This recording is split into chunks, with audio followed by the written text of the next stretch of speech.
Right now we're in front of Atlas, the main building of the TU campus. It's under renovation. It has been for the past couple of years and it will be for another couple of months. But today I will be interviewing some of the people working close with that and they can tell us something about the renovation.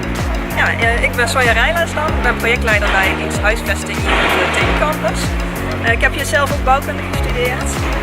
Ik ben Samira Buurman-Klozen, ik heb hier ook architectuur gestudeerd. Aan het begin zijn zowel sloop- en nieuwbouw of het helemaal renoveren bekeken. Het bleek dat er heel veel weerstand was tegen sloop en nieuwbouw vanuit cultureel historisch oogpunt. Nou, in het begin zijn de gebruikers heel erg betrokken geweest. Daarnaast hebben de faculteiten en de diensten een huisvestingsconcept gemaakt. En die twee documenten samen zijn geresulteerd in de output-specificatie. En met die output-specificatie is dan het ontwerpteam aan de slag gegaan.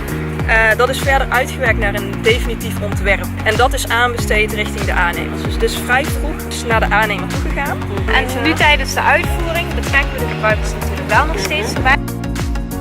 Het heeft de hoogste BREEAM-score voor een onderwijsgebouw ter wereld gehaald. En daarom is het dus het meest duurzame gebouw. Dat komt door verschillende dingen. Zo doen we bijvoorbeeld de CO2-uitstoot verlagen. We maken gebruik van warme en koude opslag. We gebruiken heel veel zonnepanelen, meer dan 4000 meter. We hergebruiken de tasco, wat heel erg duurzaam is.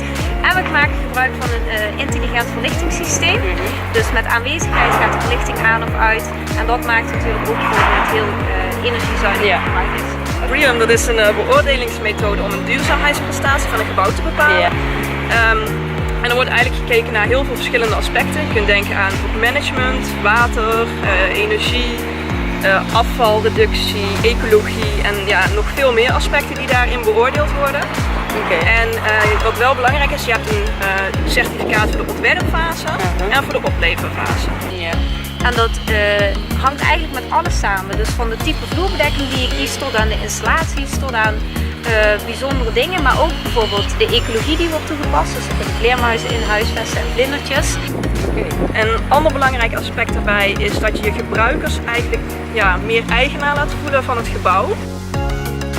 Wat zijn de meest belangrijke uitdagingen in dit proces? Dat het probleem met akoestiek. Dus eigenlijk de bestaande constructieve betonnen vloeren, die zijn niet helemaal 100% dicht. En dan kan dus geluid van de ene ruimte naar de andere ruimte gaan via die betonnen vloer. Dat is een hele uitdaging geweest om daarvoor een passende oplossing te bedenken. Dat is wel iets wat je dan tegenkomt pas tijdens de uitvoering. Ja, bedankt voor alle informatie die jullie gegeven. Bedankt voor je tijd. Ik ben blij dat we wat meer informatie weten over Atlas. En ik hoop dat de kijkers dat nu ook hebben. Graag gedaan. Ik vond het heel leuk om te doen. Zeker. Mooi.